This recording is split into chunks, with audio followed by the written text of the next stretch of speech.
So as Paul explained, I'm going to talk to you about what we've done in the SEGRID project regarding our approach to threat and risk assessment for the smart grid. And I'll just briefly introduce the project and our approach to defining the smart grid for the project, and also then I will focus on how we are applying and enhancing risk assessment methodologies before giving some concluding remarks. So SEGRID, as Paul explained, is a sister project to the Sparks project. It's an EU FP7 project funded under the topic Protection of Smart Electricity Grids Against Cyber Attacks.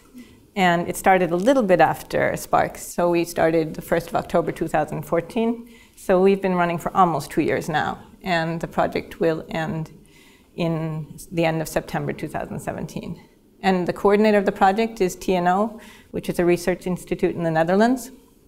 And we have several of the, so there are 10 partners in the project representing different stakeholders in the smart grid. There are 2 distribution system operators, Alliander in the Netherlands and EDP in Portugal, 2 manufacturers, ABB, manufacturers of power and automation solutions for the smart grid, and Ziv, who is bringing the smart meters and into the project. There are 4 knowledge institutes, TNO, and 6 research, which are both research institutes, and then INCODE, which is an SME advising us on regulatory and policy issues, and then ENCS, the European Network for Cybersecurity, which is a fairly young research organization in the Netherlands with a focus on cybersecurity for smart grids, doing penetration testing and other activities for smart grids security. And there are 2 universities, KTH in Sweden and the University of Lisbon in Portugal. So the main objective of the SEGRID project is to enhance the protection of smart grids against cyber attacks. And we do this by applying a state-of-the-art and standards-based risk management approach to a number of smart grid use cases. And based on our experiences, we are proposing enhancements to risk assessment methodologies. And then also based on the results of our practical application of our approach, we define security requirements and architecture, and we identify where there are gaps in the current technology standards and regulations. And to close some of these gaps, we are developing novel security measures for the smart grid, and then we are testing the newly developed solutions in the smart grid testbeds of the project. So just to how we are defining the smart grid. So as you know, the smart grid spans everything from generation to transmission and distribution with the integration of renewable and balancing of renewable energy to consumers who are also producers of renewable energy. And the smart grid also encompasses the smart automation of the entire electricity grid. But the situation today is, okay, the grid is actually somewhat smart already because we have ICT functions that support, monitor, and control of power, demand, and supply. However, with the smart grid, there will be an increasing smartness as it becomes more and more automated towards full automation of the infrastructure.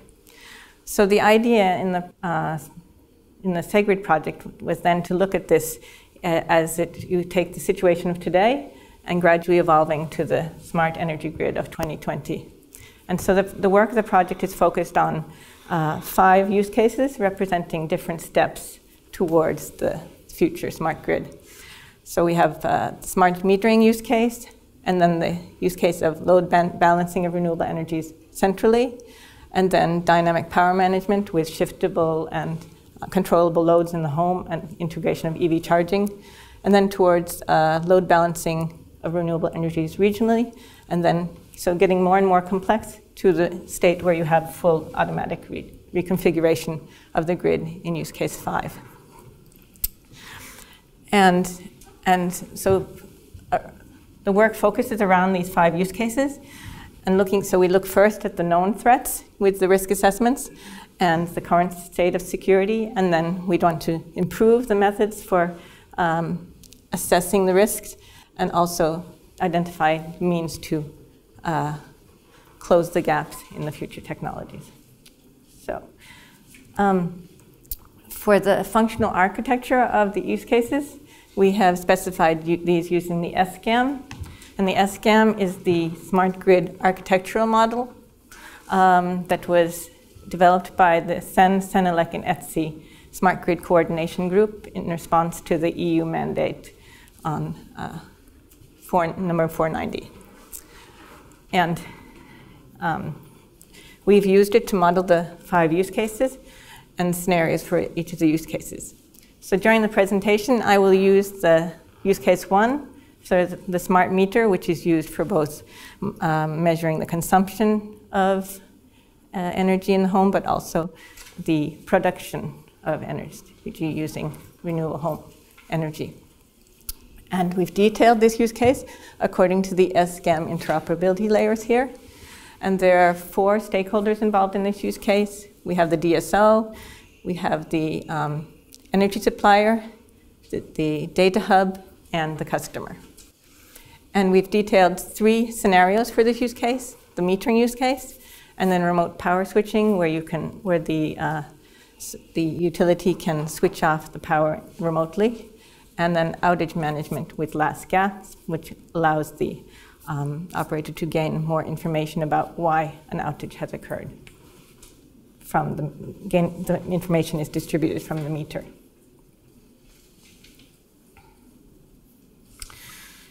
So now I will focus on the work that's going on the risk assessments, and the objectives are to apply risk assessment methodologies to the threat and risk assessment of the use cases, and use this to identify shortcomings in the current methods and propose enhancements. And then also the results of the practical application helps us to identify the threats so that we can analyze the state of security today and find out what is missing for the gap analysis activity. And then we will provide guidance on bridging some of the security technology gaps. So for this, SEGRID has come up with a practical 4-step approach, which is based on the HMG-IA standard number 1, which is UK standard, aligned with the IEC ISO 27000 series. And we've enhanced this by, amongst others, adding a multi-stakeholder view and a TVRA-based risk estimation. And we've applied this practical 4-step approach to a selection of smart grid use cases. So we address the first parts of the risk management process. Risk management is about identifying, analyzing, evaluating, and treating the risk. Was there a question? A question. What does TVRA stand for? Okay, sorry. Yes, thank you. I will talk a little bit more about it. It's an ETSI standard for threat, vulnerability, and risk assessment. So it was developed, actually I was involved in the development in my former life. Just coincidentally though, because it was chosen by the project. It gives a practical way of doing a threat, vulnerability, risk assessment from a high level view. Okay. Yeah. So I will just talk about the 4 steps, and then we'll exemplify each of the steps using the smart metering use case. So step 1 is to define the scope, identify the stakeholders, identify stakeholder processes, and the assets involved in the use case, and then link the assets and stakeholder processes. And then step 2 is the multi-stakeholder impact assessment. And so what we do is for each of the stakeholders, we choose the assets of relevant to the stakeholder processes, and we define stakeholder impact categories and values so that we can assess the impact for each of the categories if a particular asset has been compromised. And the aim is to identify the critical assets for the stakeholders and also, of course, the critical assets for the normal functioning of the smart grid. And this helps us to narrow the threat assessment step down to just looking at the critical assets. And that's the next step, is the threat assessment, where we identify, we study the threat actor and the threat sources, and analyze the threat actor and the threat scenarios in order to identify vulnerabilities and be able to describe the different threat scenarios. And then we look at the risk of a threat being enacted in step 4. So we determine the risk per stakeholder and the overall risk per threat scenario in order to be able to prioritize the risk and then be able to take that as input to putting together a risk treatment plan. Am I talking too fast? No. Okay. So then I'll just exemplify this using the smart grid use case, scenario number 2, which is the remote power switching, which allows the DSO to send a switch off command to turn off the smart meter in the home. So it's a remote switch off of the meter. And so we need to identify the scope of the risk assessment, identifying the stakeholders and the assets involved. And we link the stakeholder process and assets using the SCAM functional view.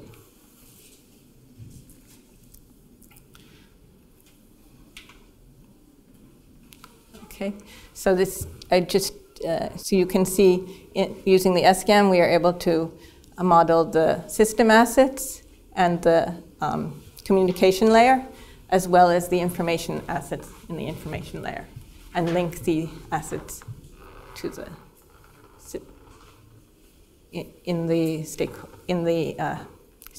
the use case. Okay, so the step 2 is to do the stakeholder impact assessment. And this is about assessing the impact of threats to assets involved in the use case.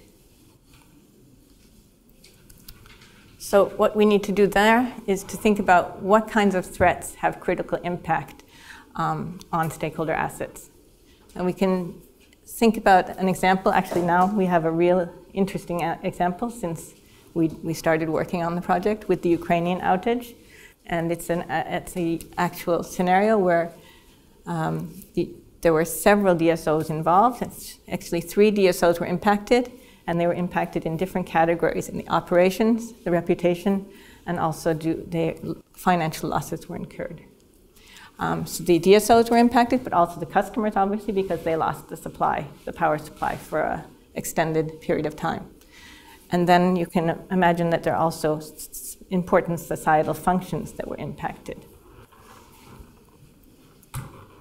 So what we do is to analyze the impact of potential confidentiality, integrity, and availability breaches on each of the assets.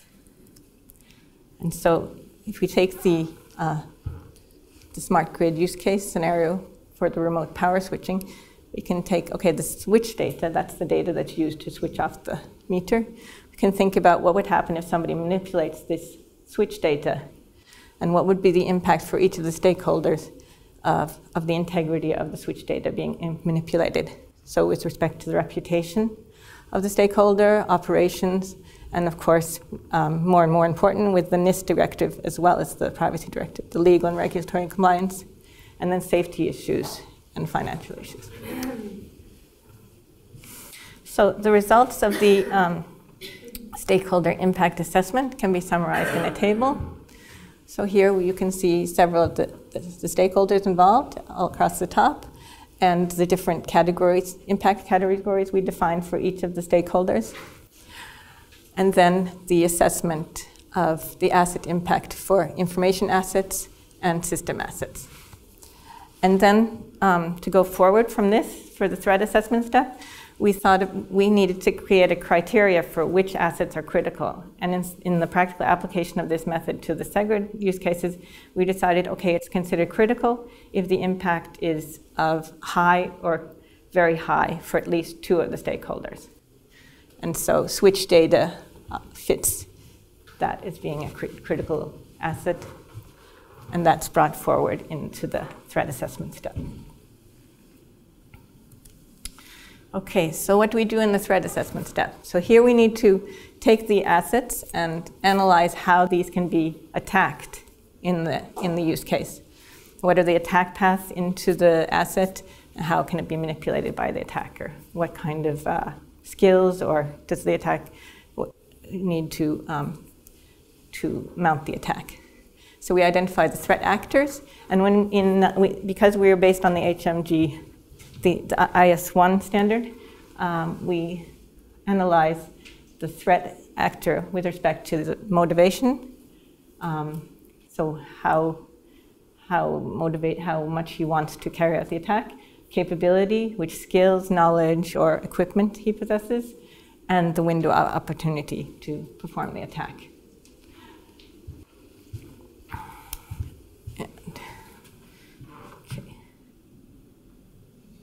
So it's a combination of motivation, capability, and opportunity. And when we did this in the SEGRID project, we decided to use the CORAS threat scenario diagrams to document the threat scenarios, because they give you a nice overview, linking the attacker. So in this case, it's still the remote power switching use case, but I'm sorry, it's the smart metering use case, but in this case, the attacker gets into the system and wants to read off who's going to be switched off and then publish that. So the attacker does this for the motivation of self-satisfaction, and he exploits insufficient access control to get into the smart metering system, and he then steals the information about the customer, and that has a high impact on customer privacy, but also the DSO is impacted by a lawsuit. So there's an impact on the legal category. So what we didn't see before, but it actually gives a very nice way of presenting the multi-stakeholder view in the threat scenario as well. And that can be seen even more with the switch-off use case.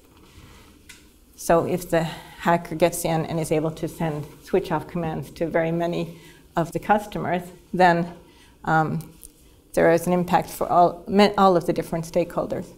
So he manages to attack through the energy hub exchange system to send, and so there's a data integrity breach of that system, which could have legal implications, but also operational, obviously.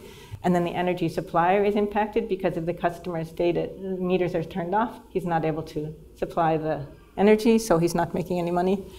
And then the DSO is also impacted, both regarding operations and legal compliance. And of course, customers are very upset because they've been switched off, so they don't have any electricity. Yeah. Okay, the next step is, so for each of these threat scenarios, we need to estimate the risk of the attack being enacted. And this is in the SEGRID project, we have done this using the TVRA, which is the ETSI standard for threat, vulnerability, and risk assessment, which is based on the common criteria standard for estimating the attackability of the asset. And it's been enhanced for SEGRID. So in the likelihood part of the risk estimation, with the TVRA, we would score what the attacker has to be able to do in terms of time, expertise, knowledge, opportunity, and equipment. And a higher score means it's tougher, much harder to attack the asset, so it's less likely that the asset will be attacked. And these scores are then used as a metric for the likelihood. So it combines opportunity with the capability of carrying out an attack to obtain the likelihood. The impact estimation comes from the stakeholder impact, but it's combined with what is called in the TVRA the intensity of the attack. And that's whether it's a single instance or multiple instances or very, very many instances. So for example, the Ukrainian attack would be a high intensity type of attack. And this, of course, is the risk is a product of the likelihood and the impact. But we said when we started the approach that we wanted to think about the motivation of the attacker. So what we found with TVRA is it doesn't take into account the motivation of carrying out the attack. So it does score with what is required in terms of capability and opportunity to attack the asset, but it doesn't score the likelihood of there being an attacker to actually carry out the attack. And we've seen, so Stuxnet and Ukrainian power incidents were both incidents which require an enormous amount of resources and knowledge and effort. So extremely unlikely. In fact, I don't think people really thought that actually would get carried out. But in that case, it's the motivation to actually complete the attack that led to these being actually carried out. So we do see that this should also be taken into account in the likelihood. So, and just to exemplify with the Ukrainian incident, the threat actors, they were highly knowledgeable hackers, highly skilled. They used a long time to prepare it, developing malware, penetrating systems, etc. And they launched the attack on 3 different DSOs. It was synchronized and coordinated. It was with malicious remote access by many external attackers, and it was also designed to slow down the efforts of restoration of the power. And as we've already talked about, big impact for the DSOs, the customers, and also societal functions. So I won't go into details here, but what we have done in SEGRID is enhance this TVRA method, and we are bringing in later in the month our enhancement to the FC standardization group as a proposal for a new version of the standard. And what we've done, the only thing we've done is that we've included the threat actor motivation and capability. And we've done this in the likelihood estimation. And we've done this by doing a threat actor analysis to estimate the threat level, which would estimate the motivation and capability of the threat actor. And this is combined with the attack potential to determine the likelihood. So with the old method, beyond high, it would be unlikely, very unlikely, and it moves up to possible because there are potential attackers that could carry out such an attack. And then it becomes a critical threat. Okay. So just to summarize, I hope I'm not over the time limit. I'm okay? Okay. Just to summarize, we identified that motivation should be included in risk estimation, and we've proposed a means to do that. But we've also been thinking about the societal stakeholder and how should we include that in the stakeholder impact analysis. So that's under discussion right now in the project. And also, as I talked about in the beginning, the future smart grid is in the future. It's not even built yet. So we want to be able to assess attacks or attack paths on the smart grid of 2020. So we're also discussing better means to estimate attack and attack path.